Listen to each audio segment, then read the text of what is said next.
காலத்தே தமிழ் மூத்த மொழி வரலாற்று கதை. தமிழரின் மரபு கலையான சிலம்பம் மலை அதிர்ந்து கல் உடைத்து மண் ஆகிறது. மண் மழைநீரை சேமிக்கிறது. மழைநீர் மண்ணை இடம் விட்டு இடம் மாற்றுகிறது. நெய்தல் கடலும் கடல் சார்ந்த பகுதியும், குறிஞ்சி மலையும் மலை சார்ந்த பகுதியும், முல்லை காடுகளும் காடு சார்ந்த பகுதியும், மருதம் வயலும் வயல் சார்ந்த பகுதியும், பாலை மணலும் மணல் சார்ந்த பகுதியும் ஆகும். நெய்தல் மக்களின் தொழில் மீன் பிடித்து வாழ்பவர்கள். குறிஞ்சி மக்களின் தொழில் வேட்டையாடுவது மற்றும் தேன் சேகரித்தல். முல்லை மக்களின் தொழில் காடு வேலைப்பாடுகள், மரம் வெட்டுதல். மருதம் மக்களின் தொழில் விவசாயம் செய்வது. பாலை மக்களின் தொழில் ஒட்டகம் வைத்தல். இவ்வழியில் பயன்படுத்திய முதன்மையான ஆயுதமாக சிலம்பம் பயன்படுத்தப்பட்டது. கழி, கம்பு, குச்சி, தடி, மரக்கிளையை உடைத்து மனிதர்கள் ஆயுதமாகவும் வீட்டு உபயோக பொருட்களாகவும் பயன்படுத்தினார்கள். குறிஞ்சி, நெய்தல், மருதம், முல்லை, பாலை வழியிலேயே சிலம்பம் கலையாக உருவெடுத்து பல ஆண்டுகள் பயன்படுத்தி இக்கலையை முழுமையான வடிவில் சத்திரியர்கள் பயன்படுத்தக்கூடிய ஆயுதமாக போருக்கு பயன்படுத்தப்பட்டது. இவ்வழியிலேயே நுட்பத்தையும் நுணுக்கத்தையும் சூழ்ச்சியையும் தந்திரத்தையும் இக்கலை வழியிலேயே கற்றனர்.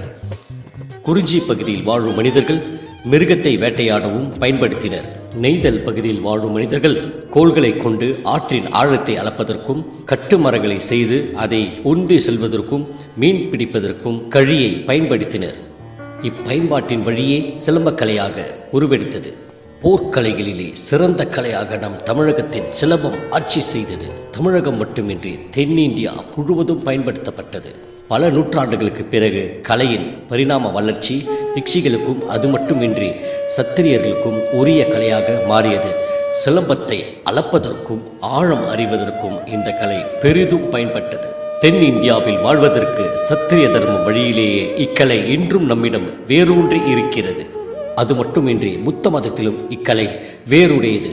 பல பிக்ஷிகளுக்கும் இக்கலை கற்றுக் கொடுக்கப்பட்டு காடுகள் வழியே செல்ல தற்காப்பு கலையாக உருவெடுத்தது. ஆசிய நாடுகளிலும் ஆட்சிக்கலையாக வரையறுக்கப்பட்டது. கராத்தே, குங்ஹூ, சிலாட் மற்றும் பல பெயரில் பரிணாமமாக மாறி சிலம்பக்கலை தாய்க்கலையாக உருவெடுக்கப்பட்டது. சீனா முதல் ஜப்பான் வரை இக்கலை புகழ் மட்டுமின்றி போர்க்கலையாகவும் பயன்படுத்தப்பட்டது. பல பெயர்களை கொண்ட இக்கலை தென்னிந்தியாவில் தமிழ்நாட்டில் தாய்க்கலையாக இன்றும் பராமரிக்கப்பட்டு தத்ரூபம் மாறாமல் ஜோதி சிலம்பம் சத்திரிய குருகுல கல்வி வழி முறையில் பல மாணவர்களுக்கும் பல நாட்டவர்களுக்கும் கற்றுக் கொடுக்கப்பட்டு வருகிறது. இந்த கலை போர்க்கலையில் இருந்து மாறி தற்காப்பு கலையாகவும் விளையாட்டாகவும் வடிவெடுத்து இன்று வரை தென்னக மக்களின் நம்பிக்கையை இழக்காமல் இக்கலை பராமரிக்கப்பட்டு வருகிறது. அறிவதற்கும் அளப்பதற்கும் அடிப்பதற்கும் தடுப்பதற்கும் விரட்டுவதற்கும் கண்டிப்பதற்கும் உடைப்பதற்கும் உயிரை காப்பாற்றுவதற்கும் மிருகத்தை திரட்டுவதற்கும் சிலம்பம் பயன்படும் என்பது நாம் அனைவரும் அறிந்ததே. இந்த கலை அழிவதை தடுப்பதற்கு நம்மால் முடிந்த முயற்சியை செய்து இந்த கலை புதுப்பித்து பராமரிக்கப்பட்டு குருகுல வழியிலேயே சத்திரியர்களாக உருவாக்கி இந்த கலை புதுச்சேரியில் உள்ள குருகுலத்தில் கற்றுக் கொடுக்கப்படுகிறது.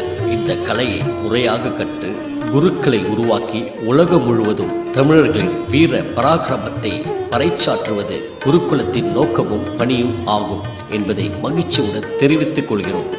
இப்படிக்கு கலை மாமணி டாக்டர் ஆசான் ஜோதி செந்தில் கண்ணன். கலை மாமணி டாக்டர் ஆசான் ஜோதி செந்தில் கண்ணன்.